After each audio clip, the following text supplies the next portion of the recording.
Hello दोस्तों, कैसे हो आप सब लोग। आज हम एक्सप्लेन करने वाले हैं भक्षक मूवी को, जो अभी हाल ही में रिलीज हुई है। यह मूवी एक सच्ची घटना पर आधारित है। इस फिल्म में हमें यह दिखाया जाता है कि कैसे बड़े लोगों के द्वारा लड़कियों पर गंदे काम कराए जाते हैं। इस फिल्म की स्टार्टिंग में हम एक शेल्टर को देखते हैं जिसमें कुछ अनाथ लड़कियां रहती है। रात को वहां पर एक लड़की के चिल्लाने की आवाज आती है और जब केयरटेकर सोनू वहां पर आता है तो वह उस आदमी से पूछता है कि उस लड़की के साथ ऐसा क्या किया जा रहा है जो वह इतनी तेज चिल्ला रही है। तब वह कहता है कि वह लड़की उसके साथ कॉम्प्रोमाइज नहीं कर रही थी, इसलिए मैंने उसके प्राइवेट पार्ट में लाल मिर्ची डाल दी है। उसके बाद सोनू डॉक्टर को बुलाता है लेकिन डॉक्टर आने से मना कर देता है, जिसके बाद वह उस लड़की को मार डालता है और शमशान में ले जाकर उसे जला देता है। इसके बाद हमें एक रिपोर्टर दिखाई जाती है जिसका नाम वैशाली है। वैशाली को गुप्ता जी नाम के एक खबरी का कॉल आता है जो कि उससे मिलना चाहता है। वैशाली जब उससे मिलने जाती है तो वह खबरी उसे बताता है कि मेरे पास एक बहुत बड़ी खबर है, अगर तुम इस खबर को अपने चैनल पर दिखाओगी तो हो सकता है तुम्हारा चैनल चल पड़े। वैशाली दरअसल में पहले एक बहुत बड़े न्यूज़ चैनल पर काम किया करती थी, लेकिन वो एक ईमानदार लेडी थी, इसलिए वह लोगों की चापलूसी नहीं करना चाहती थी। इसलिए उसने इस्तीफा देकर अपना खुद का एक चैनल खोल लिया था, लेकिन उसको देखने वाले बहुत कम लोग थे। गुप्ता जी वैशाली को एक ऑडिट रिपोर्ट देते हैं और बताते हैं कि पिछले साल सभी चाइल्ड शेल्टर्स में एक सर्वे हुआ था जिसमें से मुनव्वर आपू के एक शेल्टर से कई सारी लड़कियां गायब नजर आई थी। लेकिन इस रिपोर्ट को आए हुए 2 महीना हो चुके हैं, लेकिन कोई भी इस पर कार्रवाई नहीं कर रहा है। जो भी लड़कियां इसमें मिसिंग है वो सब मारी जा चुकी है, क्योंकि वे सभी उनसे शारीरिक धंधा करवाते थे। वैशाली ये सब सुनकर हैरान हो जाती हैं। अब वह उन लड़कियों की मदद करना चाहती है, इसलिए वह उस फाइल को ले लेती है और उस पर रिपोर्ट बनाना शुरू कर देती है। जब वैशाली अपने कैमरामैन भास्कर को यह सब बताती है तो वह भी हैरान हो जाता है और कहता है कि यह एक बहुत अच्छी रिपोर्ट होने वाली है। और अब वे दोनों इस केस की तहकीकात में लग जाते हैं। जब रात को वैशाली अपने घर जाती हैं तो उसका पति अरविंद उससे पूछता है कि आजकल तुम किसकी रिपोर्टिंग कर रही हो, तो वैशाली उसे बताती है कि उसके हाथ एक बहुत ही पेचीदा केस लगा है और वह इस केस की जड़ तक जाकर इसका पर्दाफाश करेगी। अगले दिन वह भास्कर के साथ उस शेल्टर के बाहर जाती है ताकि पता लगा सके कि आखिर वहां क्या चल रहा है। तभी वह वहां पर एक पार्टी का झंडा लगा हुआ देखती है, जिसे देखकर वह समझ जाती है कि जरूर इन्हें कोई पार्टी सपोर्ट कर रही होगी। तभी वहां पर सोनू आता है और इन दोनों को भगा देता है, जिसके बाद वह अपनी ननंद और नंदोई के घर उनसे मिलने के लिए जाती हैं, जो कि मुनव्वर आपू में ही रहा करते थे। वो उससे पूछते हैं कि तुम बच्चा कब पैदा कर रही हो, तो वह उन्हें बताती है कि अभी मेरे पास पैसे नहीं है, इसलिए मैंने अभी बेबी का प्लान नहीं किया। इसके बाद वैशाली भास्कर के साथ चाइल्ड वेलफेयर कमेटी में जाती है। वहां पर वह मिथिलेश नाम के एक सरकारी कर्मचारी से मिलती है और वह उन्हें उस ऑडिट फाइल को दिखाकर पूछती है, क्या तुम्हें इसके बारे में कुछ नहीं पता। तभी मिथिलेश उससे कहता है कि जिनसे तुम लड़ रही हो वह बहुत बड़े लोग हैं, अगर ऐसा कुछ होता तो मुझे जरूर मालूम चलता और मैं जरूर आपकी मदद करता। मिथिलेश एक घूसखोर आदमी था और वह तभी उस शेल्टर के मालिक को कॉल करके सब कुछ बता देता है। उस शेल्टर का मालिक एक बंसी नाम का बंदा था जो वहां के मिनिस्टर के साथ मिलकर उस धंधे को चलाता था। वो तुरंत अरविंद को कॉल करता है और कहता है कि तू अपनी वाइफ को समझा ले, वो जिस केस पर काम कर रही है उसके आगे सिर्फ और सिर्फ मौत लिखी है। जब वैशाली रात को घर आती है तो अरविंद उसे खूब डांट लगाता है और उससे कहता है कि हम लोग किसी बड़े आदमी से दुश्मनी बिल्कुल भी नहीं ले सकते। लेकिन तभी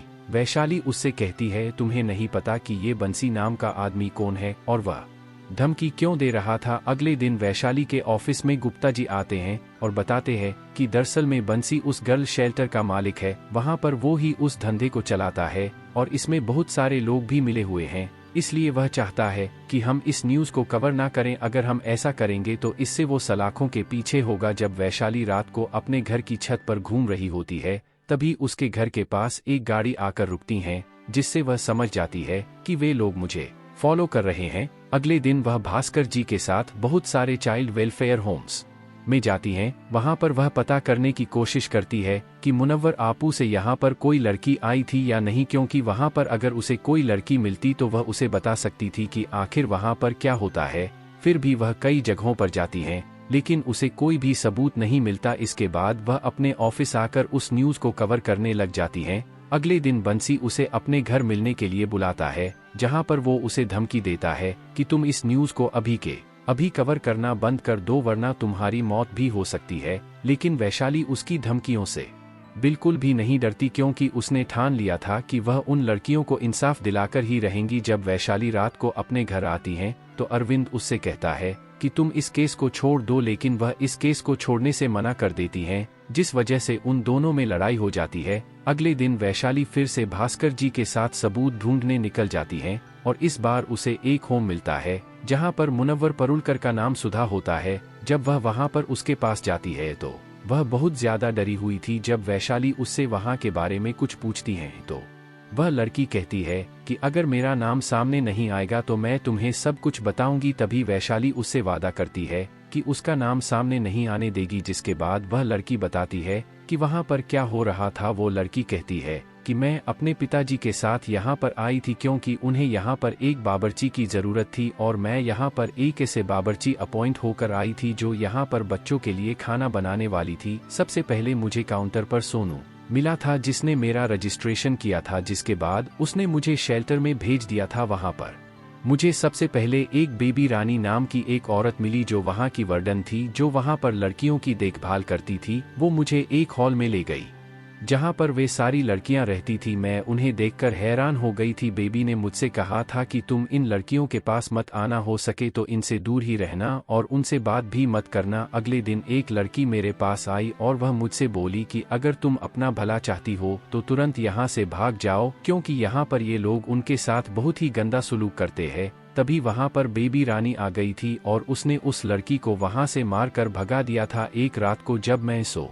रही थी तो मैंने बाहर से कुछ आवाज सुनी। जब मैंने बाहर निकलकर देखा तो सोनू वहां से 2 लड़कियों की लाश लेकर जा रहा था। यह देखकर मैं बहुत डर गई थी। उसके बाद मैं उस हॉल में गई जहां पर मैंने बेबी रानी को देखा जो कि एक निवस्त्री थी और एक लड़की के साथ वो जबरदस्ती इंटीमेट हो रही थी। और मैं भी बाकी लड़कियों की तरह ये सब देखकर हैरान हो गई थी कि आखिर यहाँ पर ये सब क्या हो रहा है। तभी मुझे ऊपर से एक लड़की की आवाज आई। जब मैंने ऊपर जाकर देखा तो मिथिलेश वहां पर एक लड़की के साथ गलत काम कर रहा था। तभी उस मासूम लड़की ने मुझे कमरे में बुलाया और कहा कि अब तो तुम सब कुछ जान चुकी हो कि यहाँ पर हमारे साथ क्या होता है। भलाई इसी में है कि तुम यहाँ से भाग जाओ, वरना ये लोग तुम्हारे साथ भी ये सब करना शुरू कर देंगे जो हमारे साथ होता है। वो लोग उन लड़कियों को गंदी फिल्में दिखाते थे और फिर उनके साथ यौन संबंध बनाते थे। तभी मैंने अपना सामान बांध लिया और उस रात को वहां से भागने का फैसला लिया और फिर मैं वहां से बचकर भाग आई। वैशाली और भास्कर उसकी ये बात सुनकर बिल्कुल ही दंग रह गए और वह डिसाइड करते हैं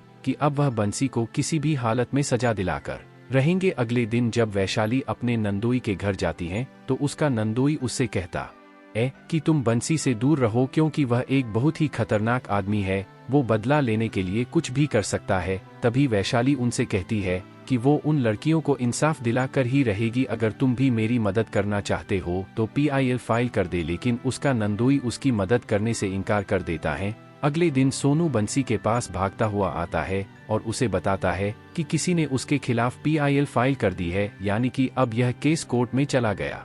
तभी बंसी गुस्सा होकर उससे कहता है कि पता लगाओ यह PIL फाइल किसने की है। जिसके बाद वह मिनिस्टर ब्रजमोहन के पास जाता है और उसे सारी बात बताता है। तभी ब्रजमोहन उसे बताता है कि वह एक लड़की है जो एक पत्रकार है, अगर तुम उसे मार दोगे तो यह साबित हो जाएगा कि जरूर वहां पर कोई दुष्कर्म नहीं होते हैं। जब रात को सोनू बंसी के पास आता है तो वह उसे बताता है कि शायद उसके नंदोई ने यह PIL फाइल करी है। यह सुनने के बाद बंसी को गुस्सा आता है और वह कहता कि जाओ और उसे जख्मी कर दो। अगले दिन हम वैशाली को देखते हैं जो हॉस्पिटल में जाती हैं, क्योंकि उन लोगों ने उसके नंदोई को जख्मी कर दिया था। वहां पर उसकी ननद उससे कहती है कि यह सब तुम्हारी वजह से हुआ है, उन लोगों ने उसके नंदोई का सर फाड़ दिए और टांग तोड़ दी थी। तभी वैशाली पुलिस स्टेशन जाती हैं उनकी FIR रिपोर्ट लिखवाने के लिए, लेकिन पुलिस वाले FIR लिखने से मना कर देते हैं कि हम बंसी के खिलाफ FIR नहीं लिखेंगे। इसके बाद वह अपने नंदोई के पास जाती है। उसके नंदोई उससे कहते हैं कि यह सब तुम्हारी वजह से हुआ है। यह सुनकर वैशाली को बहुत बुरा लगता है, जिसके बाद वह रोने लगती हैं और उसका पति वहां पर आकर उसे संभाल लेता है। वैशाली वहां पर एक वीडियो शूट करती है जिसमें वह बताती है कि जब वह सच के लिए लड़ रही है तो किस तरह उसके परिवार वालों को चोट पहुंचाया जा रहा है। अगले दिन वैशाली को पता चलता है कि मुनव्वर आपू में एक बहुत होनहार एसएसपी आई है जो कि बहुत ही ईमानदार है और वह सच्चे मन से अपना काम कर रही हैं। इसलिए वह भास्कर जी के साथ उनसे मिलने के लिए जाती हैं। जब वैशाली उन्हें इस केस के बारे में बताती है तो वह कहती है कि मैं इसमें तुम्हारा साथ जरूर दूंगी। सबसे पहले वो एक एफआईआर लिखती है और अपनी पुलिस टीम को सोनू को अरेस्ट करके यहाँ पर लाने को कहती है। जब पुलिस की टीम वहाँ पहुँचती है तो बंसी वहाँ आ जाता है, जिसको देखकर पुलिस वाले डर जाते हैं और वहाँ से भाग जाते हैं। अब रात को गुप्ता जी वैशाली के ऑफिस में आते हैं और उसे बताते हैं कि वह PIL फाइल मैंने ही करी थी जिससे वो लोग एक्टिव हो जाए। ये मुझसे बहुत बड़ी गलती हो गई थी जिसकी वजह से तुम्हारी फैमिली वालों को बहुत मार पड़ी। अगले दिन SSP IPS के पास जाती हैं और उन्हें इस केस के बारे में बताती हैं, लेकिन IPS भी उनकी मदद करने से मना कर देते हैं। फिर वह SSP वैशाली से कहती हैं कि तुमने बिना रिपोर्ट्स के रिपोर्टिंग शुरू करी है, इसलिए इसमें पुलिस तुम्हारी कोई भी मदद नहीं कर सकती जब तक हमारे पास कोई ठोस सबूत ना हो। वैशाली और भास्कर मिलकर एक प्लान बनाते हैं जहां भास्कर ब्रजमोहन के पास जाता है उसे मिथिलेश के खिलाफ भड़काने के लिए। जब भास्कर मिथिलेश के पास पहुंचता है तो वह उससे कहता है कि मैं तुम्हारा फॉलोवर हूं और मैं जानता हूं उस शेल्टर में जो भी कुकर्म होते हैं उसमें तुम भी इन्वॉल्व हो और ये सब मुझे मिथिलेश ने बताया है जो कि तुम्हारी गवाही देने के लिए तैयार है। अगले दिन गुप्ता जी फिर से वैशाली के ऑफिस में आता है जहां पर वह एक और खबर देता है कि एक समाज कल्याण ऑफिसर की मौत हो गई है। वो एक ईमानदार इंसान था और मुनव्वर आपू वाले शेल्टर के लिए खड़ा हुआ था, जरूर उसे बंसी ने ही मरवाया होगा। दूसरी तरफ ब्रजमोहन बंसी को कॉल करता है और उसे बताता है कि मिथिलेश उनसे मिल चुका है। उसके बाद वैशाली फिर से एक वीडियो निकालती है जिसमें वह दिखाती है कि हाल ही में एक अधिकारी की भी मौत हुई है और उसको मरवाने वाला जरूर बंसी ही होगा क्योंकि वह भी उसके केस पर काम कर रहा था। और यह सुनकर सब लोग हैरान हो जाते हैं, उन्हें लगने लगता है कि अब वे लोग जेल जाने वाले हैं। यह न्यूज़ सुनकर चीफ मिनिस्टर तुरंत ब्रजमोहन की वाइफ को कॉल करता है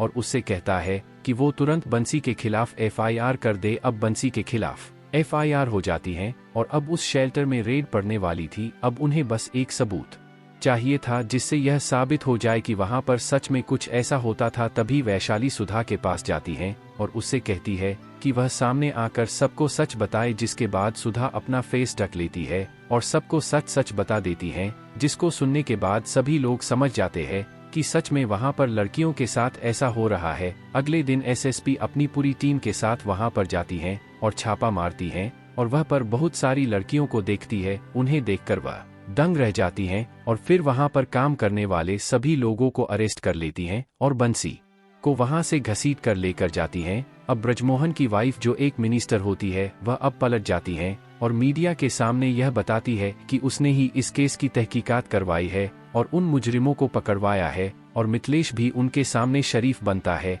और कहता है कि वह इस केस की जड़ तक जाएगा और उन लड़कियों से गवाही लेगा जो भी इन सब में शामिल होगा, उन्हें जेल में भेजेगा। लेकिन वह अपना नाम नहीं लेता है कि वह भी इसमें शामिल था। तभी वैशाली एक वीडियो जारी करती है, उसमें वह सबको बताती है कि वह अभी पूरी तरह से तो नहीं जीत पाई है, लेकिन उसने एक शेल्टर को बंद करवा दिया है। लेकिन ना जाने ऐसे और कितने शेल्टर चल रहे होंगे जिनमें ये सब काम होते होंगे और उनका फर्ज है इन सबको रोकना, क्योंकि इसमें कई सारी मासूम लड़कियों की जान भी चली गई थी। तो दोस्तों, यही इस फिल्म की कहानी थी जिसमें हमें सच्चाई दिखाई गई है कि जिन लड़कियों का इस दुनिया में कोई नहीं होता उनके साथ क्या होता है। लेकिन कई ऐसे केसेस आए हैं जिनमें पता चला है कि ऐसे शेल्टरों में ये सब धंधे चलाए जाते हैं और कई बार तो यह सब गर्ल्स हॉस्टल में भी होता है। तो दोस्तों, यह थी हमारी आज की कहानी। आपको यह कैसी लगी हमें कमेंट में ज़रूर बताएं और हमारे चैनल को सब्सक्राइब कर लो जिससे हम आगे भी ऐसी स्टोरी आप तक पहुंचा सकें।